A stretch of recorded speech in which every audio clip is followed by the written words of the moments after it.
Good morning and welcome to the Elevate Renatus team call. This is your host, Keely Austin. And as of right now, we have 64 participants on the line. Make sure that you reach out to your team. We don't want any ICMs left behind. Also, as you bring on new students, make sure they're set up with the reminder texts or the information for the reminder texts on these calls. These are such a fantastic way to start your morning, and we are learning from some of the best of the best. And so Bill is someone who I've gotten to know over the last few years as we've both been working in Scottsdale Renatus. I've been in Renatus about going on 4 years now, and Bill has been in Renatus about 10 years. And I was immediately drawn to him when I first saw him present because he talked about dog rescues and how he and his wife would like to one day have a big dog sanctuary. And I just think that is so cool. I'm very passionate about animals, as is Bill. So a little bit of Bill's history before Renatus. He was a pro skier for 10 years in Vail, Colorado. And at the time, he realized he was not qualified to do much else. He then got into the franchise world and he owned a few stores, played again sports. And due to lack of knowledge, it ended up costing him the business and he lost everything. In 2007, he heard about real estate investing. And instead of getting educated, he attempted to do this on his own. And that resulted in being in debt. He ended up being in debt in over $400,000 during the 2008 crash. He then found Renatus, and in his first year alone, he made 8 times more than he did the previous year as a loan officer. Ever since then, Bill has completed over 130 deals. I think it's more like 150 right now. He's grossed multiple 7 figures in real estate. He's also a marketing leader. He's on the PIT team, meaning he's a President's Advisory Council member in training. And so on both sides of the real estate, of this business, he's killing it, both with marketing and with the real estate. And I believe in December, he had over a $70,000 month in marketing alone. So we are very, very fortunate to get to learn from Bill today. I'm excited what he has to share. Good morning, Bill.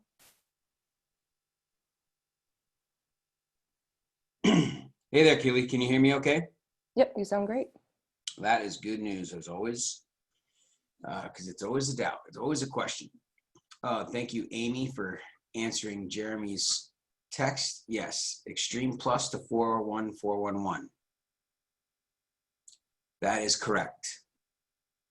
That should get your people on.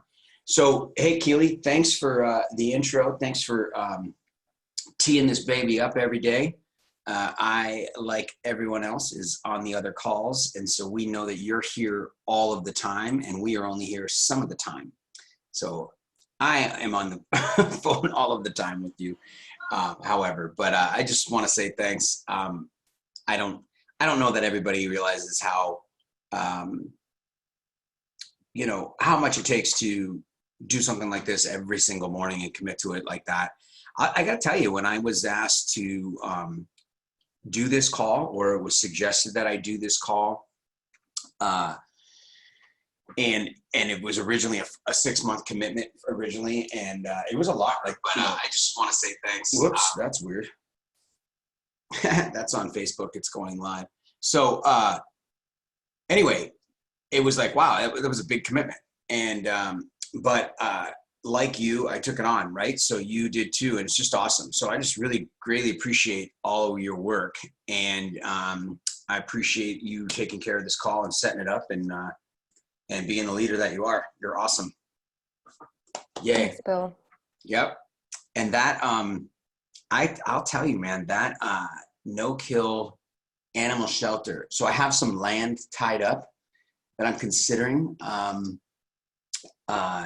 possibly using it for. I don't know. But it's going to come to fruition here, I'd say, in the next 2 years, maybe. Yep. Good morning, Bill. How are you, brother? All right, folks, I'm going to text you in my 760-533-3141, 760-533-3141. That is my cell number. Last week, we talked a lot about follow-up. I'm going to follow that up this week with follow-up and funding. However, I will say this. So there's 72 people on the call. I don't know if I can speak for everybody, but it's, I've been in with Renatus, like Keely said. So this will be my 12th year. I did take 5 years off of not being a part of Renatus at all, not being marketing. And I didn't have continued education. Our education stopped when I enrolled 12 years ago at 2 years. I did keep up my IMA. Every year I paid IMA, but from 2011 to 2016, I was not a part of Renatus as an active IMA or ICM. But my point is that I've been around a while. I've been doing some real estate, as Keely mentioned.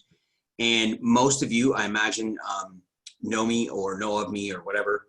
And but you know, I always forget. I don't always forget. How do I say that? It's not always on the forefront of my mind that there's new people on the call. There's, you know, what you're going through, what your life is, what your thoughts are with Renatus, how hard this is. I mean, I do understand it's not hard. It's simple, but it's just not easy, right? So, you know, if there's something that you want to text in the chat or come off mute and talk to me about, then, and you want me to go down that path, I'm more than happy to. So I hope you folks understand that this is an interactive call. That's why we're on Facebook. I'm going to try to, so I have it on Facebook, but then it starts talking. So anyway, use the chat if you can. And then I'll check Facebook periodically. But if there's something specific for you guys, that's why we're here. So in the meantime, I'm going to go ahead and talk a little to you guys about follow-up. And I'd love to have, well, not really, it doesn't really matter what I want, but if anybody wants to come off mute or talk to me about a follow-up or what you're struggling with in the follow-up, with a lack of understanding and funding, you know, then feel free to come on out and shout that out, and I can address it. We can talk about it and maybe help you out with it. So I'm going to rewind a little bit so we can set the stage here with the follow-up. Cool. I gave you full control. Yeah. So perfect. Thank you. I don't know where she's at. I'll find her. Bill, is that for questions later, or is that something we can just throw in now? No, I love you, brother. Just come on out and shout it out. What do you got? Well, I was having a meeting with a broker yesterday. I went to go look at a property that I thought I was going to pick up because it was 30 grand. It was in the, you know, recent rehab, and I was like, okay, this could be interesting. And as I'm talking to the broker, I realized, and I found out more about the property. I was like, you know, this may not be a good fit, but she's amazing. And we started talking about what she'd done and how she'd been a broker and how she runs 3 or 4 businesses, and how she used to train for real estate companies and train for investors and all these different things. And we had this conversation. I said, you know, I have to get to another meeting, but I'd love to talk to you and possibly introduce you to our real estate community. And she said, yeah, I'd be interested in that. I always love meeting new people and connecting. And then the question came up. She said, you know, I'm trying to figure out exactly how your community would benefit me, and what would really provide for us. So I've had a conversation with a lot of people, but I've never had one with somebody who's a broker, who's owned a real estate agency, who's owned an insurance agency, a solar panel company, like all these different things. And now she's just like, I'm just trying to figure out what I want to do. I want to help people, but I'm trying to figure out the right way to do it. And I don't want to join one of these RIAs that wants you to pay every month to come be a part of them. So, you know, we've got another conversation. She's coming to the meeting tonight, but I just love to get your input on how you would continue that conversation. Well, so the good news is that you've got to come to the meeting tonight. So, you know, I talk to my team about this all the time. We cannot answer questions, so ever, and unless it's factual, right? So, hey, how many classes do you have? Oh, we have 55, right? Or 66 total, 55 in AIT, whatever. That's fine. But if someone says, you know, could you tell me, I don't see how the community can benefit them, then we have to ask questions, right? So number one is for me, guys, is that I don't care what anybody's done. And most of the time, like Facebook, anybody telling you something, they're telling you the part of the story they want you to know. So just because, like, I know people that own insurance companies and they are not looking for anything else. They are making $100,000 a month in residual income on their insurance company. And they've been doing it as family business for 2 or 3 or 4 decades. Their father probably owned it as well, or they started it. And now they're going to pass it on to their kids. And so they're not looking. So if someone starts telling me that they own a brokerage, then they own an insurance company, and they own a newspaper, and they own this businesses. And so it sounds to me like there's some failed businesses in there. Now, I'm not saying that's the case. I'm just saying there's some reason why she's still an active broker, right? I mean, like, I rarely meet brokers that own the Keller Williams franchise or that are owner of the brokerage or that are like actively doing real estate. They are typically running, they are working on their business, not in their business. So, so number one, so my assumption is, my core belief is that anybody I come in contact with, until they tell me otherwise, and I find out they're, I don't know, worth 50 million, 100 million, whatever it is, they don't need Renatus, right? Otherwise, my core belief is everybody needs Renatus, right? Until they tell me otherwise. And so that's number one. Number two is, the most important thing is that you've already got her to come into the meeting, but it's important that she figures out where the community can value, right? And now once she comes to the meeting and I start to talk to her afterwards to continue that conversation, like you said, I'm going to ask her the very first question after the meeting, which is, what did you like best? Is it the community that you like the best, or you also like the real estate and velocity banking too? Or what do you prefer? What's the most thing that stood out to you, right? And I might give her some suggestions. She goes, no, I love the community. Yeah, the real estate is great. There's some great information, but you know, I have access to that and I know that stuff. I'm a broker, blah, blah, blah. But I really like the community. You go, then I would say, okay, did you see tonight how the community could benefit you from the presentation at all? Did you kind of, oh yeah, you know, I think so. You know, I just don't know. You know, it seems like I would be bringing a lot more to the table than you could bring to me. And then I would say, oh, okay, so are you actively flipping, or what are you actively looking to do in your real estate business personally? Like not your brokerage, but your real estate investing business. I mean, are you looking for anything? Or are you good there? Well, no. My husband and I are doing whatever, or I'm buying property. What I find is it's tough to really be able to have enough resources to do enough deals, right? And you say, oh, did you see some of the slides on the presentation where people were lending? People had met some people in the community where they lent their money when they just got started, but they didn't have any education yet. And the deal came to fruition because, you know, of the community aspect, where people were building relationship capital and not just monetary capital. Oh yeah, no, I did notice that. All right, great. Do you think that that's a possible way that if you started coming around and you know that people are coming into this community with assets, with time, with skill sets and things like that, where we're collaborating all the time, we're building relationship capital over the course of a month, you know, 10 or 15 different phone calls and meetings that we do, would it benefit you? Do you feel that if you decided, you know, to get started, you were going to become a part of this, and it was something that you had, you know, would make time for, do you feel like you could build some relationships here where you could be doing more deals than you're doing now? And so those are the questions that we have to come up with. Those are the things that we need to say. It's got to be her idea. We can't just say, oh, you know what, you can meet people and get a bunch of money. You know, you can, you know, when you can't find deals, like we can tell all we want, but then it's just us telling them why the community is valuable. And then they're like, oh, makes sense. And then they're off and running. But when they're like, man, I could really see, you know, do you know some people here that have money? Oh yeah. And you start to do what? What do you start to do next? You start telling stories, right? Oh yeah, that's Jimmy. That's Sarah. You know, that's Kenneth. That's Sandra. And you start talking to them about the fact that they did a deal, and you tell the story. And, here in Scottsdale, I could tell 15, 30 stories of people that I've done deals with that have brought money, time, or the deal itself, and how all that happens. So I hope that, how does that sound?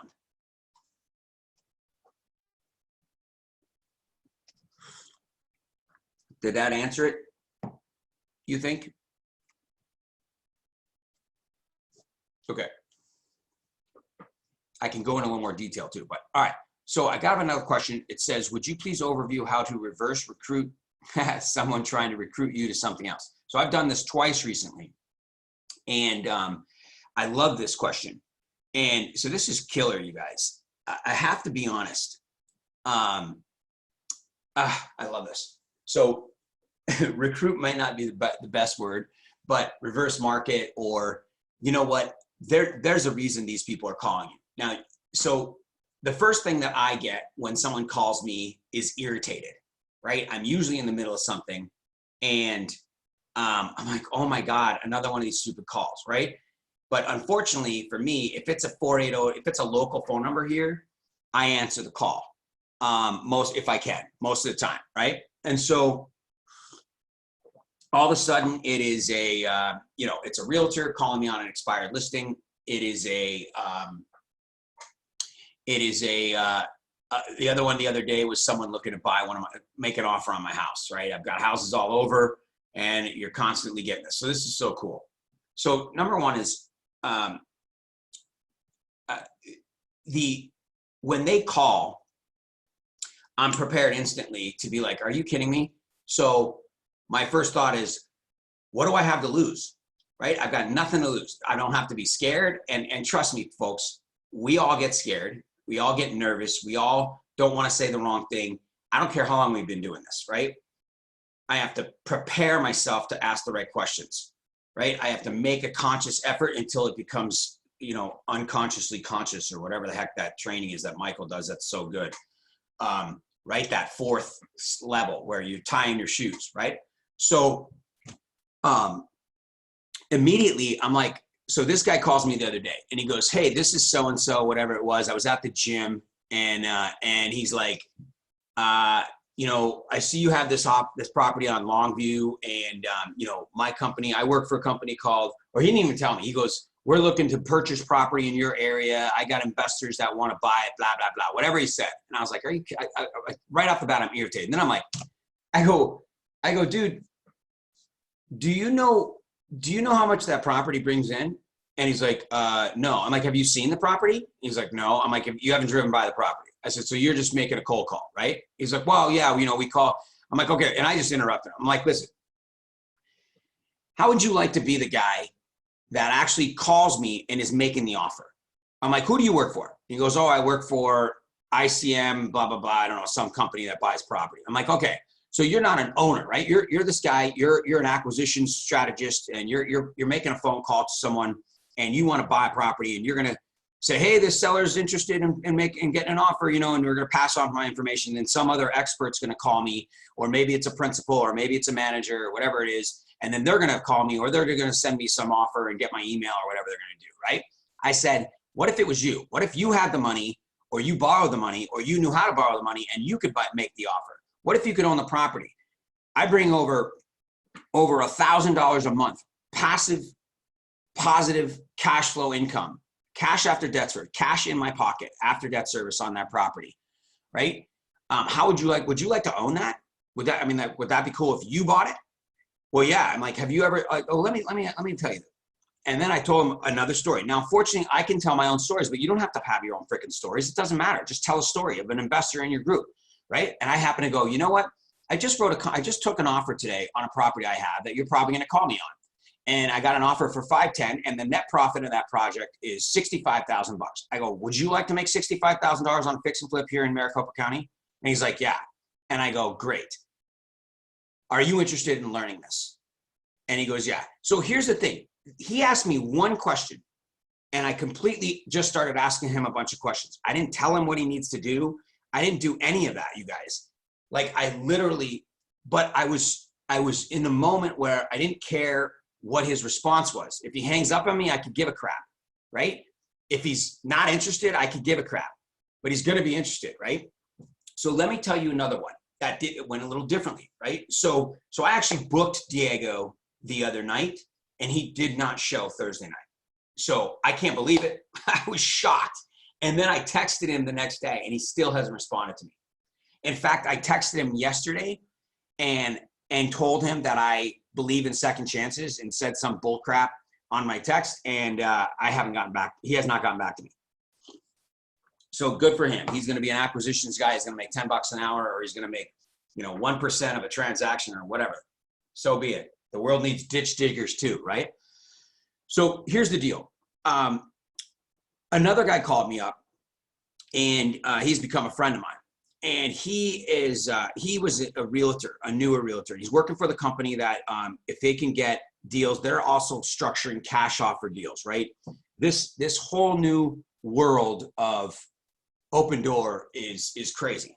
And so he calls me on this expired listing, and I instead of me just going, you know what, dude, no, I'm not interested, and I hung up. I said to him, I said, listen, I go, dude, I took that off the market and I turned that into an Airbnb. And I think I might have asked him if he's interested in Airbnb, or if he knows what Airbnb is. He's like, really? And I'm like, yeah. And he goes, man, that is cool. I would like. And the minute he said, man, that is cool, I was like, huh, okay. And I said, I go, what, and I got his name again. And we started talking. I go, yeah, man. I go, you should see the numbers. I used to rent this. So what did I do? I didn't start telling him about Renatus, nothing like that. I told him a story. I go, I used to rent that thing out for $2,500 a month. Pretty good deal. I bought it several years ago. It cash flows like $800 a month. I said, but my wife and I turned it into an Airbnb, and we looked at it. Now I'm averaging $5,000 a month, like twice what I was making, right? And I just started. He's like, that is so cool, whatever. So the minute I didn't hesitate. I go, listen, why don't you text me your info if you're interested? I'm actually going to be at a meeting where we're going to be showing people how we learn to invest, whatever I said. Like I just threw out my little speech, and he's like, I'd totally be interested in that, right? So I said, well, text me right now your information. I'm at a property right now working with some contractors. I don't have time right now to go through this all, but go ahead and just text me your info. If you text me your info, I'm going to book you a seat. I'm going to follow up with you tomorrow. I'll see you on Thursday night. And he's like, I'd love to be there. And so now Steve has showed up. He's excited. And the story's even better than that. I could go into the rest of the story, but he's getting ready to fund his full combo. It's being a little creative in order to make it happen. He's new to the real estate industry, so he's in the middle of changing his career. So in that circle of life, the timing is right for him, right? And he's ready to become an investor. He doesn't want to sit here and try to make these calls for a company that's not performing on all the leads he's bringing them, right? And anyway, so you guys get my point. So those are a couple of suggestions I do on reverse marketing. Let them get out their spiel, and then you have to have a question and be prepared on what to ask, or you can just tell a story. Like with Diego, that's the first thing I said. Listen, I go, would you like, the minute he called me, like imagine if someone calls you for credit repair or consolidating your credit cards or all those calls that are going around today, right? If you have any property at all, you're getting calls on purchasing your property or whatever it is they're calling you for. And you would just say right off the bat, as soon as they get done with their question, you might go, listen, let me ask you this. If you could be the owner of the company that you're calling me on, like you're calling me to fix my credit, imagine if you could own the credit repair company. Would you be better off if you owned it and have other people making these calls for you or not? And then, right? And they're going to, the answer. I mean, we're asking questions that we know the answers to, right? And then if we went ahead and had a follow-up question, which is, why aren't you doing that? Like, what's holding you back? Or let me ask you this. What if you did do that, which I'm sure you're capable of doing, right? Compliment a little bit. It sounds like you're pretty good on the phones with what you're doing. Imagine if you could make a phone call and make $10,000. Imagine if you could make a phone call and raise 50 grand for some real estate. Imagine if you did own the company and all of a sudden you had more money than you needed by the end of the month and you wanted to learn how to invest that in real estate, which is the greatest tax shelter on the planet. Would any of that interest you? Or you could use you could use Richard Stocks and just say, that wouldn't interest you, would it? Right? And so now you have a controlled conversation where you are dominating they've forgotten why the hell they called you. I mean, nobody in the right mind in a sales atmosphere, they've got the balls to call you up, cold call, use this cold calling list, and they are making phone calls. They are in the right mindset. They probably hate what they do to some extent, but they're good at what they do or they wouldn't be doing it. Most people don't do that, right? There's not a lot of people who go into call centers and just start making calls and can convince somebody to do something against their will in a cold call. So you've got a good prospect. Now, the only problem is most of those prospects, unfortunately, are broke. And, they're walking into a job where anybody hires them. They don't have to have any experience, and they don't make any money unless they're good at what they do. And if they're not good at what they do, they quit within a week. So you got to take into consideration who you're talking to. But, you might have more qualified individuals like Steve, my realtor, who's a sophisticated realtor, got his license. He's a professional. So there was some good conversation there. I was not bullying him, if you will. It was a good conversation about him wanting to learn about that. He had a sincere interest in short-term rental and understanding how does someone, we think everybody knows what we know, and people just don't. People just do not know most of what we are taught in Renatus. It's just a fact when you start to ask people questions.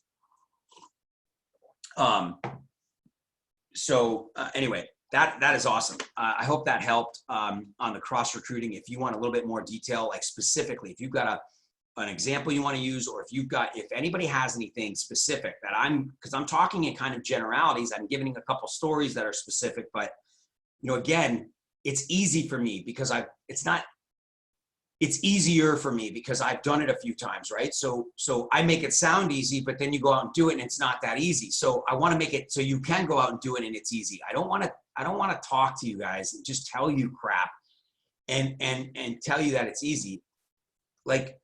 And then not be able to apply it. So I want to make sure that I'm reaching out to you and getting what you want, so that you can apply it yourselves, so that you fully grasp it and understand it.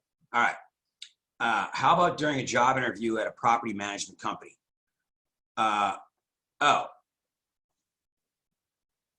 Okay. So if you guys are somewhere that, my babe, all right. If you guys are somewhere that now, if you're in a position where you're wanting or needing something, there's nothing wrong with that, in my opinion. And you're talking to someone who essentially, if they're hiring you, could be above you at this time in that particular field or in that atmosphere. They are the authority. You are the non-authority. It could be you in a auto mechanic situation. It could be you at a bank borrowing money. It could be any kind of situation like that, right? So imagine this. You have to have a core belief in Renatus that stands out, which is that everybody needs it, right? And it's their loss if they don't do it. Now, if you go into a situation where you have that core belief, then regardless of your status with Renatus, regardless of where you are in your head with Renatus, regardless of what you've accomplished so far with Renatus, doesn't matter. Even if you're broke, even if you are in a situation where you are in need of a job, even if you're in a situation where you are in need of something that they are offering you, a discount, a loan, credit repair, doesn't matter. That person most likely is in the 99% of who freaking needs Renatus. So the upper hand that you have is that you already have Renatus. Okay? So when we are in a situation and there's nothing in my opinion more exciting or more powerful than transparency and inspiration, right? And so with that, when you are having conversation and you obviously there has to be a question. You're having questions, they're asking you about a job interview, you're looking at this management company and you're like, you know what? can I ask you something? And rarely, who in an interview asks the interviewer questions? The interviewee does not do that, but you're going to do it, right? Like, I love this job. I want this job. We've had a good, I got to ask you something. Honestly, like, do you love this job? Like, do you love what you're doing? Like, are you, like, honestly, I'm guessing you're making good money and you're doing well. I mean, obviously you got a nice office. Whatever the compliments are, you're going to send some compliments their way, right? And then it's, do you invest your money? You know, do you own real estate? Are you interested in, you know, any one of those questions where you could be, it's not offensive. Hey, you know, are you stupid? No, that's not any of those questions where it's a non-offensive question. Like, I'm just curious, are you buying real estate? Like, are you putting your money to work after you have extra money? Like, and a serious question, like, well, I mean, I'm interested in real estate. What do you mean? Why are you asking me this? You know, it's kind of weird. But, well, you know, I feel like we built a rapport, and I got to tell you, you know, I'm interested in this position. I think I can learn a lot in this management company. I think I can learn a lot. I need this money for this. I need this for that. So you let them know you're back on the guard again. You're below them. You know, I need what you're offering me. However, you know, I also am looking, this isn't the end for me, right? This is the beginning. So what I mean by that is, you know, I intend to take advantage of this loan, of this job, of this atmosphere or whatever, so I can go out and be a full-time investor. I expect to be able to, you know, with this job, put some extra money away. And I'm learning how to invest in real estate. I'm learning how to buy property under market value. I'm learning how to do some short-term rental stuff very creatively and stuff like that. And so I didn't know if that interests you, because I feel like everybody that I am surrounded with is doing the thing that they need to do, but they know that they need to do more and put their work to put their money to work for them. And I work with people that are doing that, are teaching me how to do that. And I was just thinking, you might really like that opportunity, right? So however you structure that, and I was talking to Krista yesterday, and we've got to remember that we are not at a meeting of any kind, like a job interview, to close somebody. We're not there to follow up with them, and we're not there to give them a presentation. We are there to create interest and intrigue and invite. In fact, we're there to collect a phone number and a name so that we can invite later. So in that case, especially in the case of even reverse recruiting, for lack of a better term, when someone calls us on a cold call and we spin it around, they are at their job, right? They're not going to have a 15-minute conversation with you about Renatus. So the opportunity for you is to create intrigue through a couple of questions, get an okay, and then get their contact info and say, listen, we got to get back to the interview. I totally went off track. You know, if this interests you at all, literally, I could just shoot you a text and we could spend a 5-minute conversation. I'll tell you what I'm talking about, right? Or whatever it is. And that's how you lead that, right? How do you keep going when you get a lot of no's? So please, Bill, give me an example. What do you mean? Like, no, I don't want to go. No, I'm not interested. No, I don't have the money. No, what? Knows where? Knows when you're inviting them. Knows when you're following up with them. Knows when you're, where are these no's coming from? Type it in there real quick. That would be awesome.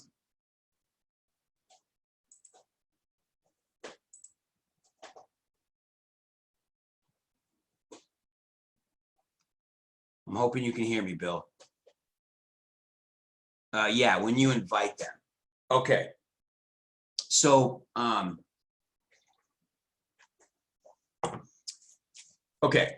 So, like the broker lady, right, that Jeremy was talking about earlier, if we're talking to a broker and they are in a position where they don't feel, and when I follow up with them, okay, if we're inviting people and you get somebody who's saying, if someone says no, they're not interested in real estate investing, they're not interested in paying down debt, and they're not interested in I don't know, buying long-term wealth through real estate, tax shelters, saving, then move on. Oh, cool, no worries. I can't believe it. I'd like to know what you're doing, that you're not interested in that, but thank you for letting me know, right? So I don't know why you're getting no's for that. Now, if you're getting no's that they don't want to come, then so then I got to think about this. So if I'm inviting somebody and I'm like, hey, if I can share with you how you could learn to, really do what I've done, right? Or do what Bill's done, or invest in real estate, or whatever if I could share with you how to solve that problem, right? If I could share with you, if I could show you a way, right? Would it be worth your time to spend an hour and a half with me and my partners in my community and stuff, and kind of seeing the overview, right?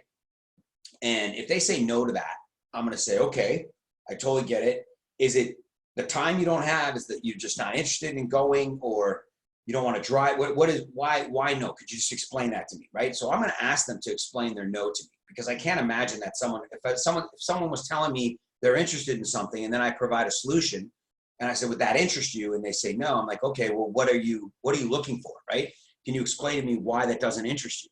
I'm offering you the opportunity. I'm not saying you have to take advantage of it. I'm just saying I'm offering you an opportunity to see how I can help solve this problem. So maybe I ask them to explain their no. But realistically, if someone's like, no, they're not interested in spending the time, like they're not interested in coming, or they're kind of blowing you off, I'm thinking to myself, what like I would ask somebody this, like, and I have, especially on my cold calls, like, what other choice do you have? Like, what is your solution? Like, let me ask you this, like I don't know about you, so I might expose myself a little bit, right? And I might be like, I personally am not, loaded. In fact, or I'm just saying, if this is you or whatever, right? And even for me, right? So I'm not where I want to be financially. I am still working. I'm still acquiring real estate. I'm still learning whatever it is you're still doing, right? You are telling me that you're not interested in spending time to solve a few problems, like putting your money to work when quit your job, whatever it is that they're telling you. So I need to know what your solution is, because maybe I'm going down the wrong road. Maybe I don't have the right solution, or maybe I could use another solution. Could you tell me what your plan is? Like, other than this, other than real estate, what is it? How do you plan to help yourself in this scenario, right? Expose yourself a little bit, make them feel like the authority, and let them tell you what their plan is. Like, if not Renatus, then what else are you going to do? Especially in the follow-up, Bill, right? If you're going through this information and you're like, look at what we've got to offer, look at where we stand. Here's the 15 stories I just told you, and you're telling me you're not ready to commit to this. You're telling me that the timing's not right, right? And so then you expose them, ask the question, like understand where people are coming from. The only way we can understand what someone's telling us is by asking questions, right? So I'm curious, like for me, I saw this information and I was like, holy crap, I don't have a freaking dollar, but I need to do this, right? That's what I was thinking. So, by the time my guy was following up with me, I'd been to 2 or 3 events, and I was like, God darn it, I wish I had this information a year ago. I can't wait to get started, but I don't have any money. Like, I'm dying, right? Now you're kind of like hesitant, which is totally cool. Like, I don't get it, but can you just tell me why?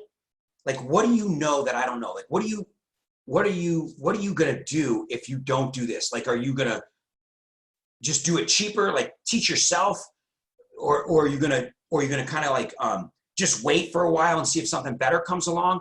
Like, get to understand them. Ask them what they're talking about so that you can, why they're telling you no. And then maybe you can build a little bit more rapport, and you can say, see what I'm talking about? Like, if you don't do this and you don't have another plan, do you see that possibly you and I are going to have the same conversation a year later and your situation's probably going to be worse, right? Then you can come back around to asking them if they are ready to get started, or if they see this as an opportunity to help them, or whatever the case is. I hope that helps, Bill. Like, if I'm getting no's, I mean, we do it all the time. Like, if I ask my wife, do you want to go get something to eat? And she's like, no. I don't just go, oh, cool, see you later. I don't ask another question. I go, why don't you want to go get something to eat? Are you not hungry?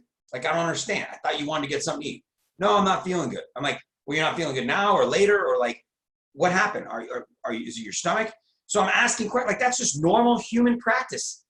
But here, where if we, no, okay, next question. No, like, what do you mean no? Like, why no? I don't understand. You're telling me this, but now you're saying no. You told me an hour ago you wanted to go eat. Now I'm saying let's go eat. Now you don't want to go eat. Well, I don't understand, right? We don't have a problem in real life. Make this real life. This is so funny. So I watched a show called 911. I have to tell you, I watch 2 reality shows, Ink Master and Biggest Loser when it's on, and I love it. And we record it usually. And then I used to watch Criminal Minds, but now they have a new season. But and then I watch 911.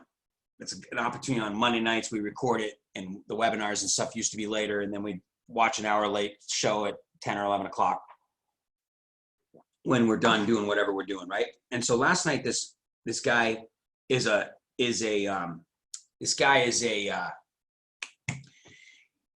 dreamer, right? Which means that he was born in another country, but his parents brought him over here. So there's this deportation possibility, and he's trying to be a firefighter, and he keeps failing this thing because he's dyslexic. So he's got one last opportunity to pass this exam. So his firefighter people help him out. He's a probation guy, and he's just nervous. And when the test questions come, he starts to freeze up, and he knows all the information. They figured out a way so he could learn it the way that he could learn. But he still struggled. And his mentor, this chick, who's a firefighter, who's a foreigner, she's a Muslim, and she's on the show, and she's like, hey, you just need to wish that you had cancer. And he's like, what? And I don't know if that's exact words, but he's like, what are you talking about? She's like, you just need to pretend like you're dying. You go into this exam, and no matter what happens, it doesn't matter. Like, you're dying anyway, so it doesn't have that much weight on it. And I think about that like Renatus, when I'm talking to people, like I'm not stopping. I'm doing this with or without the people I talk to. I'm gonna talk to them constantly all the time, but I am going to but I don't have time to fall emotionally in love with the person and pull them out of wherever they are. All I can do is throw the rope. I can keep a hand on it, and when they start to pull, I can pull back to give them some resistance so they can get up. But I can't sit there and dig them out and pull them out of wherever they are. I don't have the time. I'm dying. I need to move on. I have to keep going. I can't put all this weight on this one person who's telling me no or is not willing to help themselves. So we have to talk to more people. So if you can go into these questions and these conversations with folks and pretend like you are dying, that you're doing this with or without them, otherwise you will die, then all you can do is there's no weight on it. It doesn't have as much of a must happen situation for you. And you can, and then you can move on to the next person, or you can let them know that, that you're there for them, and they'll start to feel it. They won't feel that sense of urgency out of your voice. They will feel that you genuinely care. They'll feel you tug on that rope when they're tugging back, and that you, my dog is, hey, come here. She's so funny. Come here. She's chewing my practice putting thing. Come here, girl. And does that make sense? Like, I hope that makes sense. Like, I just thought it was a really cool thing. She was like, he had to go into this test, and she's like, just pretend like you're dying. Like, it doesn't matter. And the weight of the pressure will come off. The pressure of closing these folks or making sure they come, making sure they give you a yes, it will go away a little bit. And it won't carry as much weight. And you will feel relief. You won't feel the pressure. You will feel happy, right? And you will feel excited to talk to someone. I say this all the time, and I know we kind of got off. I love these questions. This is more important than me just talking about funding. But if anybody has some funding, I add to it a little bit. But anyway, I just feel like if people have things that are more important to them, that training is better than something I have planned for you, because I feel like the questions that people ask and the things people want to learn about really affect everybody. And so it can be a more effective training, if you will. So I appreciate the thoughts, you guys, and it makes the training more interactive. And feel free, like I said with Jeremy, you guys come off the phone anytime you want, come off mute and just shout it out. But anyway, I hope that helped out a little bit with a couple of those things on getting the no's.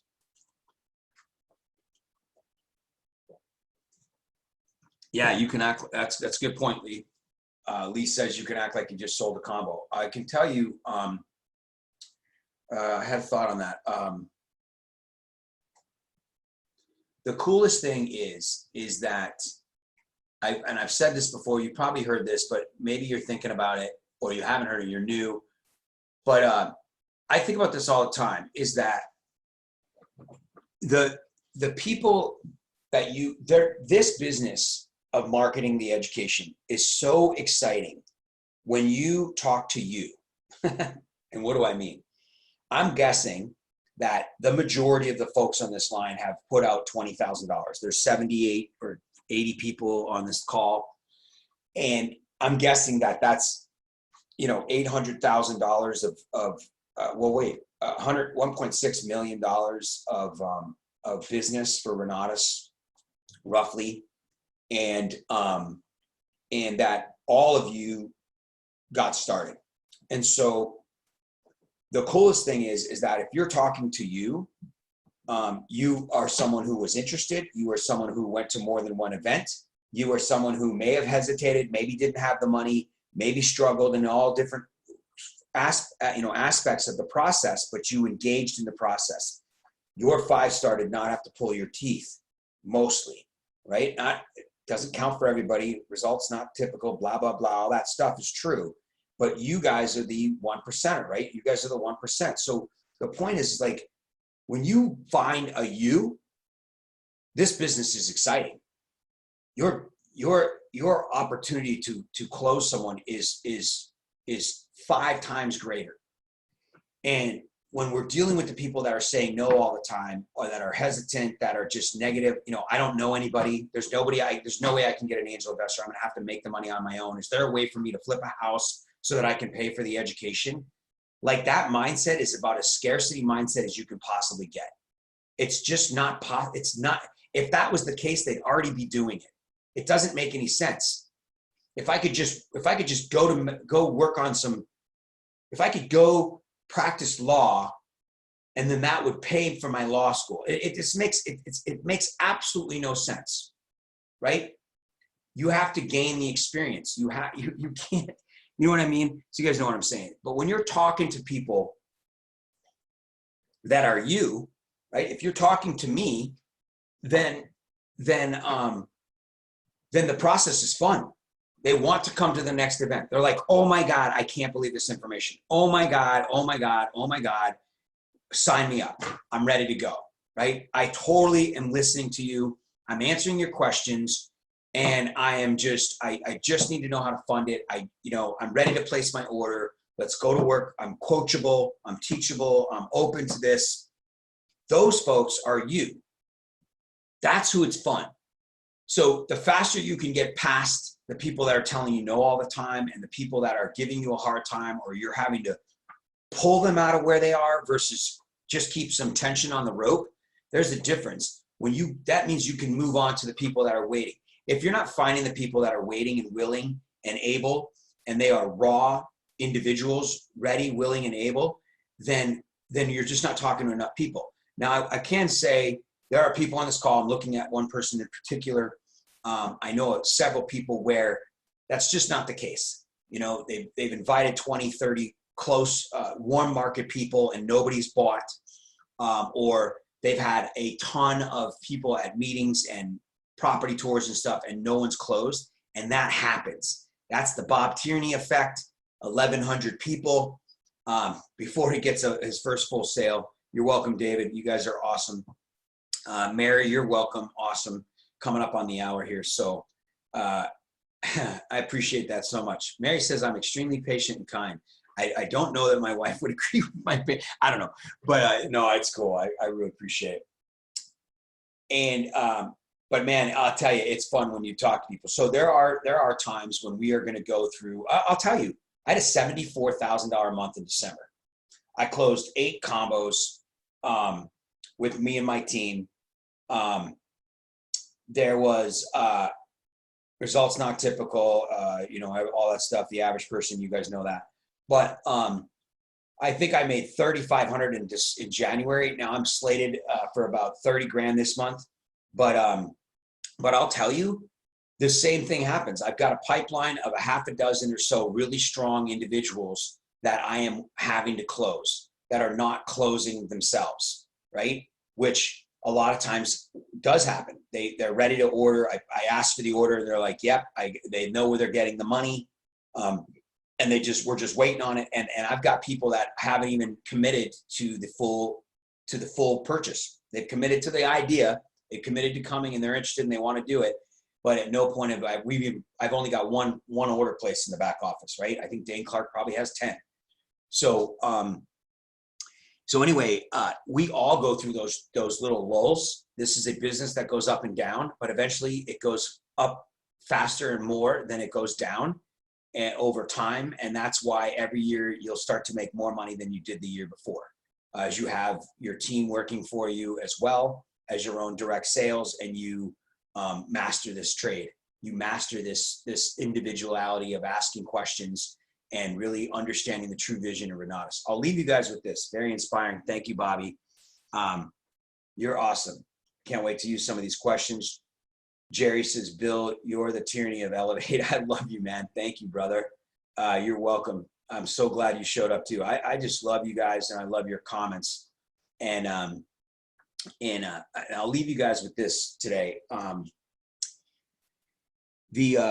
how do I put this? What I've discovered over the last, especially the last like 6 months, 8 months to a year, my dedication to this company, to you guys, to myself and my team, and is a true understanding. Thank you, Sheena, you're awesome. Is a true understanding of Renatus, the vision. And honestly, you guys, the vision is so clear to me that I regret it took me so long to see it. And if I can only share it with you and you can see it sooner than me, your success will double and triple what I've done without, if not more. And you all know that there's dozens of people in the community that have done more than me. Here's the deal. The vision is long-term wealth. The vision is not to chase rabbits and not to take risk where it's unnecessary. I have taken extreme amount of risk over the last 10 years in my real estate and business endeavors, and I have lost $100,000 or more on multiple occasions. I have invested money in deals that have never come to fruition. I have had to sue multiple people to get money that is still owed to me. I have a guy who owes me 100 grand, a guy who owes me 250 grand. None of these things happen when you invite people in Renatus, and none of these things happen when you buy long-term rentals or short-term rentals. It's not that there's not risk, but it's mitigated. Long-term and short-term rentals and multifamily and commercial create wealth for you. They create cash flow and wealth. It's a slower process. It's not sexy. It's not owning a business right away. It's not potential $1 million months, any of that crap. So there's not that sex appeal to it. But this is a a tortoise wins the race process. The cool thing is you can be a rabbit in the process. You can be killing it in the marketing. And then when you F up a small flip or you need reserves or you need money for a down payment on a good deal or whatever the case is, you need to buy out a partner, you need to pay off a loan that you couldn't get refinanced or whatever, you've got the extra cash because you did the marketing. You guys, the vision of what Bob, in my opinion, my understanding, you guys, is that this marketing is so freaking powerful and such an opportunity, and it's aligned with the stars right now. with the fact that the market's so strong, the economy's strong, the real estate is strong, the ability for people to borrow money is strong, the ability for people to want to get into real estate is strong. All of these things are lined up. And so you can make money and enroll students that have the resources that want this information. And then you can go out and buy rental property under market value, even in an upgoing market. You can learn to buy it creatively with equity, and then you can control the asset, and you can sell it on lease option, or you can use some of these longer term strategies. Every once in a while, by inviting people, you are going to have fix and flips come your way, and really good deals and really big projects are going to come, and things are going to happen, but you'll be prepared. You won't be out there trying to find it, spending all this time and energy on something you can't even fund if anything goes wrong because you don't have the reserves, and you get screwed. And then all this work and all your efforts are done. I have put my family financially at risk on multiple occasions, and I've had to make extra money to dig out of that scenario. And it's the longer, slower road. Skip that crap. Market this education as much as you can. Stop chasing this dream deal, and it will automatically come to you. In the meantime, buy property by inviting people who have deals for you that don't know what to do with them, but they're going to join your team, and they're going to give you the deal like Dave Jakebush and buy a house for $100. And you've heard all the stories of the properties that I own. Most of them are not because I'm out there putting 20% down or you know what I mean? It's just, anyway, boom, exactly, Sheena. You guys are awesome. It's 9:04. I got to respect your time. Mic drop. Beautiful, Jerry. All right, that's it. That's my little vision that I see that Bob wants you guys to experience. He would rather see testimonies on long-term wealth through real rentals and multifamily and holding on to property and creating wealth through equity and paying down mortgages and debt and building credit than he would fix and flip and quick flash deals and wholesale deals that is risky for everybody and possibly doing it wrong. And he would rather you do this and have your reserves by owning a business that makes a crap ton of money, which is the Renatus Marketing. Awesome, Lee. Love you guys. Thank you for your time. I will see you on the flip side. Oh, I'm going to be in Pittsburgh Thursday and Friday at the meeting here. And Wednesday, I'll be doing the training, and Wednesday, the presentation rather. And then flying out Thursday, I'll be in Pittsburgh for a epic on Friday night, a mini epic on Saturday morning, a real estate workshop on Saturday. We're going to blow up Pittsburgh from here on out. And if anybody's got anybody, text me personally, 760-533. Oh, I got to hit this to everyone. 760-533-3141 is my cell number. The events are on the calendar for Pittsburgh. It's free for everything, so you don't have to just enroll yourself anyway. But then put your guests in there. Support the Pittsburgh group. If you know anybody in Pittsburgh, make it happen. Call me, text me. Sheena, awesome. Thank you, Logan. Newton, you're perfect. You got it. Just got that last night. Let me do a deal and pay for my education. All right, buddy. I'm going to wait for 2 years for that to happen. No, I mean, there's possibility. We can talk about that as well. But we can also share stories. At my 9 to 5. Okay, missed a bunch. Okay, Teresa, yes. I'm going to text Teresa privately, or just know that it's on the Facebook. It's on Renatus Team Elevate Facebook. Renatus Team Elevate Facebook. You can have it. It is recorded, and you can go there anytime when you have the opportunity to watch this again. Thursday and Friday in Pittsburgh. Yes. No, not Thursday night. Thursday night I'm flying in. The epic is going to be Friday night in Pittsburgh, and the real estate workshop will be Saturday in Pittsburgh. And it's on the calendar. Awesome. You're welcome, HS2, for your time. Thank you guys. LaShawn, great to see you. Melissa, everybody, Jerry, Don, John. You guys are off. Miguel, Steven, you guys are fantastic. Janine, perfect. Love you guys. Megan, good to see you. And Marcelo and Ronald, everybody, love you guys. Have a great day. It's 9:07. We got to go. I got to respect your time. I love you guys. I'm going to end the meeting for all. And you guys are great. Shaka Billy, love you, Keely. You're awesome. Bud, love you, brother. See you in Nationals. See you on my training call tomorrow, brother. All right. Talk to you guys. Thank you for your time. Thank you for your support.